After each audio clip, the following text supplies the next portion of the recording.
Hello friends, this is Otz, and very soon we're gonna have a pretty game-changing feature added to the game to discourage camping. Once this anti-camping measure makes it into the game, if a killer stays close to you on the hook for a bit too long and there's no other survivors nearby, you will be able to unhook yourself. This almost effectively kills the strategy of straight up face camping at 5 gens, which is a good thing, and overall I do think that it is a very good addition to the game. But if there's any among you that think that this is going to fix camping or change it completely, I think you might be wrong. And we can go back to history to see examples of other times that the developers have added base kit features and how that has changed the game, the perks that are used, and how survivors play it. So back in the day, I'm sure you'll remember, survivors that were rescued from a hook did not have any protection at all if you didn't have the perk borrowed time. So someone that was rescued, you could hit them immediately and they would go down immediately. It was very easy to tunnel. That's why borrowed time was basically the most used perk in the game. It would be not unusual to see lobbies and lobbies and lobbies filled with 4 people running borrowed time. That was just the norm. Once the developers added a base kit borrowed time, a base kit endurance, this perk and all perks like it pretty much just disappeared from people's loadouts. They just went away. Some of it is understandable, but the perk is still good, and perks like it are still good, but they don't see a lot of use. Likewise, Kindred was a very popular perk for a long time. After it got buffed several years ago, this perk is like a 2-in-1. It tells your team about you, it tells you about your team, and it also shows the aura of the killer, which is incredibly useful. However, I do have the subjective opinion, which seems to be backed by some data, that Kindred has gone down in use recently. People don't seem as interested ever since we have the base kit information on the HUD to know what each other are doing, and that I think comes at a huge detriment to a lot of teams, especially if they're not on comms. So you don't see this perk quite as much, even though it is really, really good. Also, until very recently, killers could grab even healthy survivors while they were unhooking. So not only could you camp, you could also grab someone. So going for the rescue was very risky, and perks like Reassurance saw a bit of an uptick when they were introduced. There's only really one perk like this, so that if the killer was camping, and you couldn't risk the unhooking, you could just use this perk and buy yourself time. This perk has gone down in use since the killers can no longer grab you, and I imagine that when the next update comes and camping is even worse, this perk will pretty much disappear completely. But that's the problem I'm talking about. Now that we have so many empty perk slots that we don't need, survivors are often running just 4 chase-oriented perks, and I've already made a video explaining why I think this is a really bad idea and how I win so many killer games, because survivors have 4 perks to do one thing, and that thing doesn't always help them. So I'm not gonna bash you over the head. Instead, I'm gonna tell you what's gonna happen in the next update. In the next update, killers are still gonna camp in some situations, and they're going to tunnel you even more now. I think killers that run Save the Best for Last will do it even more so. Killers that run heavy slowdown will do it even more so, and you would really, really benefit from changing your build a little bit. Please start running information perks again. This is so useful. Killers are now probably less likely to face camp at the start. It is important if the best person for the job is the one to go for the rescue, and you don't find yourself in situations where everybody is injured and the killer can afford to camp a little bit to actually get you to second stage. Running Decisive Strike, I know people think that this perk is not as good anymore, which is fair, but keep in mind this perk turns you into the obsession. If a killer is tunneling you and then suddenly you become the obsession and they have saved the best for last, and then you can maybe use a dead heart in chase, that's all of their stacks gone, and if they do kill you, they don't have saved the best for last for the remainder of the game. So consider using Decisive Strike or other perks that can turn you into the obsession, like For the People. You could use the super powerful For the People Buckle Up to pick someone from the ground and then body block for them to force the killer to lose stacks. It's going to be a very popular strategy. It already is a very popular strategy to tunnel people with Save the Best for Last. Now, a big problem that was already in the PTB was camping in the basement.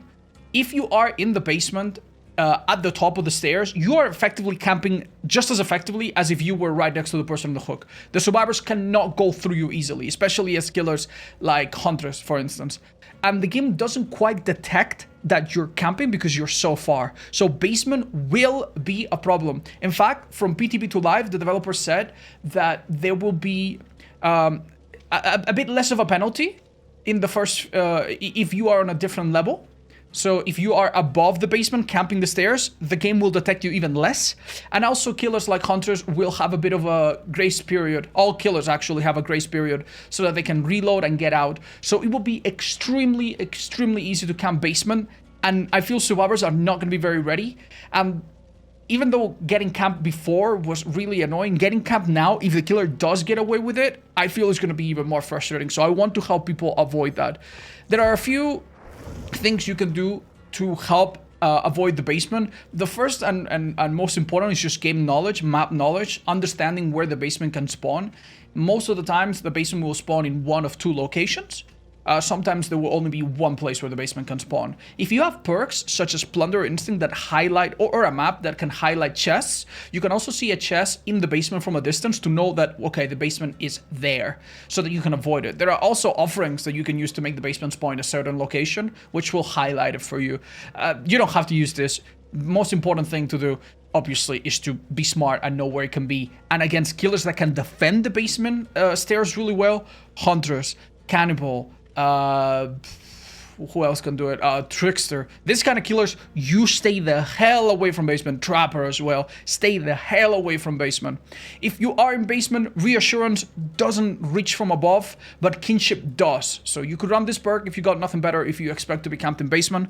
Having Sprint Burst to maybe get in and do a quick save, or maybe avoid going down next to basement if you have to do a gen near it, can also be good. And don't forget that Deliverance is going to be an amazing perk in this update, even better than it is now. Because if you can somehow manage to get into basement and trade with someone, you could then just, even if the killer doesn't camp you anymore, you could unhook yourself and then maybe use Sprint Burst to get out. So those are some of the perks that you can use and ideas that you can use to stay out of basement. Basement's going to be really, really dangerous. Please stay out of it. Right, so that was the theory part of the video. This is the practice part of the video, where we take some of the perks that are not super popular right now or that are a bit outdated, and we see if we get value out of them. Now, if you watch yesterday's video, you'll know that I'm not particularly mega happy with the way this game has treated me recently. So, I'm a little... I couldn't get out of hysterias. Oh, he's got the queen. He saw me a little bit. Damn. There's no pallet. I mean, can I reach that? He can shock me. I'm gonna dodge it, and that might be enough. Now you might think, well, you went out of your way a lot, so how the hell did you get away with that? And that's a fair point. But keep in mind... I see him. Oh. Ooh, I even got the cancel! Oh, damn, I saw the prompt. Yeah, keep in mind that the doctor slows himself down a little bit. So every time he shocks you, if you go slightly out of your way to dodge, it might actually work out in your favor. I'm gonna let him shock me here, maybe? Yeah, and keep running. And he will mind game himself forever. And MFT is really good against Doctor. She's gonna break it right away. Nice. Because, for that very reason. Oh, but I don't know if I make it there, though. Oh, he's shocking. Maybe I do.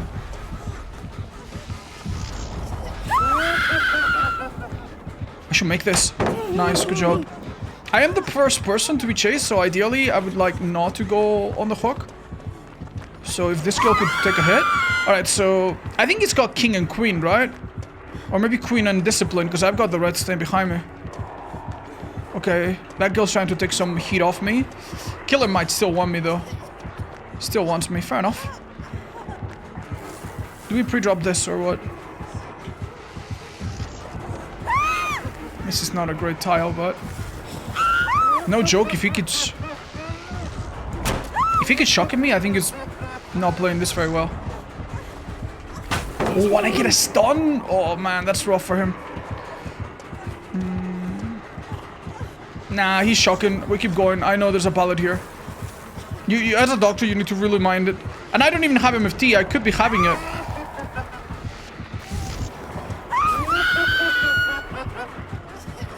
Oof. Okay, unfortunately the pacified effect didn't come in time. No way! No way! I thought she had a flashy. Yeah, sorry. If she comes close to me, I shock her. That's the queen. Oh, Pendress. Nice. DMS, maybe? Yeah, DMS Pendress. Yeah, he really should have split pressure a bit more. So we lost Deliverance. Boo-hoo. No problem. It's not a big deal, because we got so much value from other stuff. Are we gonna get Tunnel 1 ult? I can't tell because of the terror radius. Now we're fine. Okay. So the reason why I had a hard time knowing which is the second add-on is because the king has the effect of like multiple add-ons together.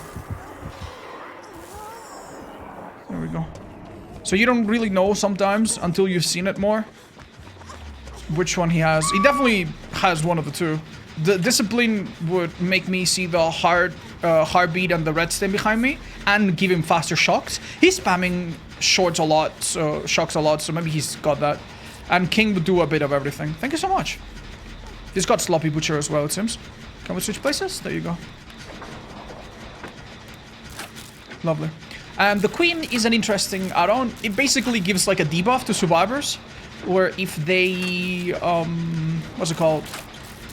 If they get shocked or blasted, ooh, that was tricky. They carry like a spark, and if they get close to other survivors, even on the hook, you shock them. And it can trigger a bit of a chain reaction where 3 survivors come together and they shock each other 3 times. And they kind of like bring madness, and even if the doctor is busy elsewhere, they all get slowed down a bunch. It's really, really nice. It's possibly one of his best add-ons. Maybe top 2, maybe his best add-on, period. Because keeping people in higher madness and stuff is really good. That's why I was a bit surprised that he committed to us for so long. But we'll see, it might work out. We haven't done that many gens. That one in the middle is probably close to being done. So again, Kindred here is giving me amazing info. I would not know exactly where my other teammate that is in the main building is. Like I know if I look at the HUD that they're not doing a gen, so I could deduce, I could guess that they're going for the rescue. Oh yeah, they got shocked, now we know. But it would be a bit hard to know, you know? I'm not that on hook, I'm not super vulnerable, I could go for the rescue. There is DMS if I let go, so I don't want to let go, I want to stay. And I know I can stay thanks to Kindred. It's, you know, it's just really, really nice. Please bring Kindred if you play solo. Like, you might think, this information I can kind of do by myself. It's not that big of a deal. I could have put 2 and 2 together. That's only because this team is being pretty rational. And keep in mind that it's not just the information that you see, it's the information that your team sees. Maybe your team is not as good at the game as you. Maybe they don't quite understand and read the HUD as accurately as you do. And having this perk for them might make a big difference. Okay, Nance's doing a great job. And just judging that she's in tier 3 and she keeps getting shocked, I would say that the doctor is doing the same issue. He's having the same problem, where he's shocking, and he's not timing it very well, I think. Alright, here we go. So those 2 girls are healing, presumably. Could I go take a hit? Maybe make this a little bit better for them? Oh. Oh, yeah, this was a pallet that disappeared. You heard the little laughter? That laughter plays when a pallet disappears. So it's King and Queen. Yeah, he's got double Eerie, which is not bad. Painter's hit that gen again. Fair enough. Oof, that girl went down again a bit, huh? I mean, we got decent progress on 2 different gens, and that's all we need. What's gonna happen, though, is... I should have let go a little bit before. What's gonna happen is that I'm gonna get blasted. I'm gonna dodge that, and then I'm gonna go for the rescue. Actually, if I rescue her, and this guy has saved us for us or something, he could tunnel her really quickly, so maybe what I should do, no joke, is just give her the thumb. Give her the thumb. That way, she cannot get tunneled too easily now. Because he could go back and try to tunnel her off, and then get a kill, and then get another kill in endgame. Instead, we just try to finish this gen. The other gen's nearly done. And we got a lot of time. It's like 30 seconds plus what she's got left, which is about 40. So if we can finish these 2 gens in the meantime, that's great. One thing that I didn't stress too much in the previous part of the video is that Reassurance and Borrowed Time, Deliverance also, and Kindred obviously, all of these perks work in the end game, which is not... Oh, Paintress. Quick. Nice. Which is not true for other things. That are quite popular right now. I'm thinking off the record, for example. I'm thinking... What's the first time we hit -3? Or almost... No, second, I guess. Yeah, it's the most important bit is that it's not true for the anti-camping. The anti-camping measure does not work in the endgame.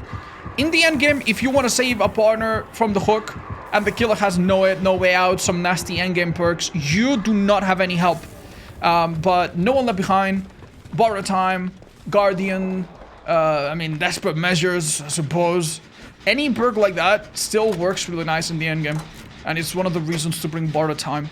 Even if the person has off the record, they're not gonna have it in the endgame, so... Yeah, it's nice. Most of the times, though, in the endgame, survivors in solo play will... Oh, that's a hit. Yeah, that shock's not that fast. We should have been able to tell. I'm gonna trick him, maybe. Oh, no, he hit him immediately. I can't tell if save the best for last. If he chases me here, though, that's not very good for him, is it? I can just drop this ball, can't I? Nice try. Alright. Okay, he's breaking it. We're gonna go. That gen will pop. We don't have Adren, sadly. Adren is another perk that is super busted, super strong, and people have stopped running it a lot just because MFT is so popular and people want to be injured. Little tip against Doctor, by the way. You can open gates even if you're minus tier 3, which I am right now. But the problem is if he sees me... Hold up, I'm gonna hide 2 seconds. Yeah. If he turns around, I'm dead. Oh shit. He's gonna come for me, of course. Do we have a filler pallet there? Alright, let's just waste time. Maybe go away from the gate a bit. So they can open it. If they leave me, I guess that's okay. If he hooks me next to it, it could work. She's waiting to open it. Is she waiting to open the gate that's 99? I guess they leave in 99? Well, we got Kindred, so hopefully they know what to do to help us out. You can still unhook at tier 3 as well. Ooh, this would be a perfect time for someone else to come and get me. Oh, but... I shock her with my queen. Uh-oh. Okay, we have a problem, but we do have the few seconds of... Okay. Borrow time. That's a fake pallet, I'm pretty sure. If they open that, I think I'm out. Oh, but where's Nancy going? She's picking up an item? Guys, could you patch me up? Could I get speed up? Fun fact, by the way, in the past, if you had to mend and you were in tier 3 madness, you could not mend. And the mending would not pause. So it took so long to do what I just did that basically you always were guaranteed to bleed out unless someone else mended you. And yeah, it was kind of funny. I'm glad they took care of that though. That was kind of silly. All right, so perfect. This is literally perfect. If the killer wants to outweigh that, they can run here. We can use reassurance to have all the time in the world. If we had, okay, we have a problem though. He's gonna blast. What if we wait? What if we wait for the blast? Nah, he's just shocking. Okay, let's go. It doesn't matter. Anything we need to do here, minus tier 3, doesn't really matter. Okay. Kinder's useful here. Okay, I think it's time for me to get out. And we have one healthy girl that can take hits for everybody. And he's shocking, but I don't know what shocking will do here. Yeah, we're all fine probably. I mean, if I guess, okay, if we're super technical, if everyone is minus tier 3, was that hope or something? If everyone is minus tier 3, you cannot do a heal tech, because if you're minus tier 3, you cannot heal someone at the exit gate, which is the little trick you do to make the killer not be able to grab, and then you both get out. All right, let's see what Nancy had. Nah, she didn't have any speed perks. That guy just kind of miscalculated. Ooh, I didn't realize it at the time, but we did something really, really good. We had 2 gens nearly done. We finished one, then the other one got deadlocked, and then... Oh, never mind, I forgot. Paintress is bugged, and it hits through deadlock. Never mind. That's why that gen was still at 50%. Yeah, forget what I just said. Or is it bugged? According to one of the developers, It might not be, but I don't think there... remains to be seen. I'll update you on that maybe on the next video. That could be an interesting subject. But anyway, please give these perks a try. They'll make your games better.